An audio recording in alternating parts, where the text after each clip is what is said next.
Aku pertama kali kenal Jot itu di PBYC, dia bikin turnamen PB namanya Point Blank YouTube Championship, di mana dia bikin sekitar tahun 2016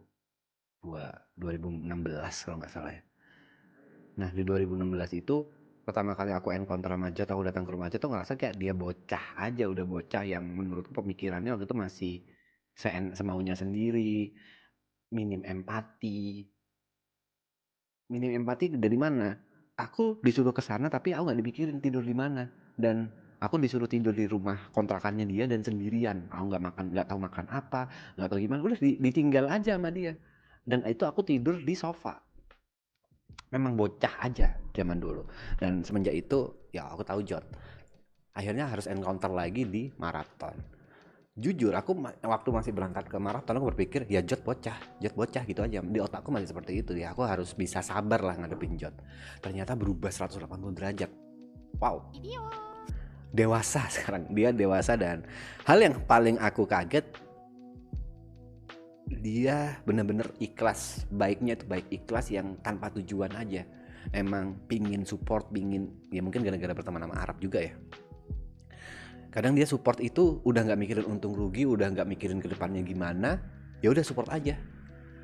Sempat ada sesuatu hal yang aku nggak bisa ceritakan, dia tiba-tiba mau support gede, aku tolak. Dia bilang udah nggak apa-apa, nggak usah.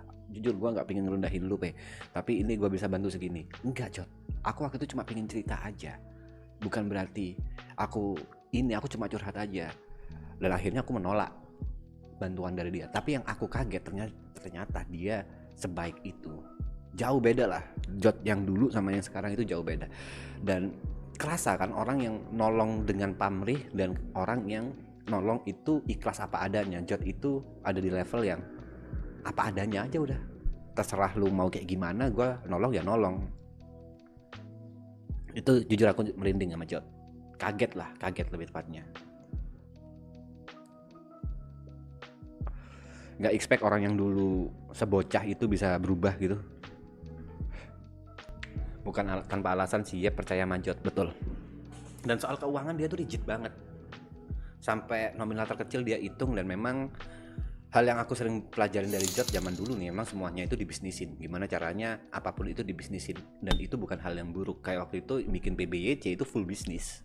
Dia berani ngebayar aku sama Eriko Lim pada saat itu bikin PBYC itu lumayan gede modalnya, bayar tiket pesawatku dan lain-lain.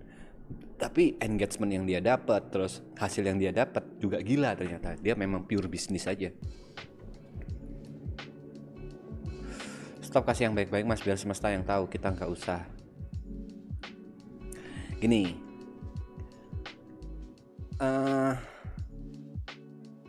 aku cerita ini tujuannya bukan untuk baik-baikin Jot. Tujuannya adalah untuk memberikan contoh bahwa manusia itu bisa berubah, bahwa manusia itu nggak selamanya kalau dia buruk akan menjadi buruk. Orang itu bisa berubah, benar-benar bisa berubah. Jot yang aku tahu dulu minim empati, sekarang malah anjing, empatinya itu keren. Tapi memang cara menyampaikannya, cara komunikasinya ya dengan cara Jot aja.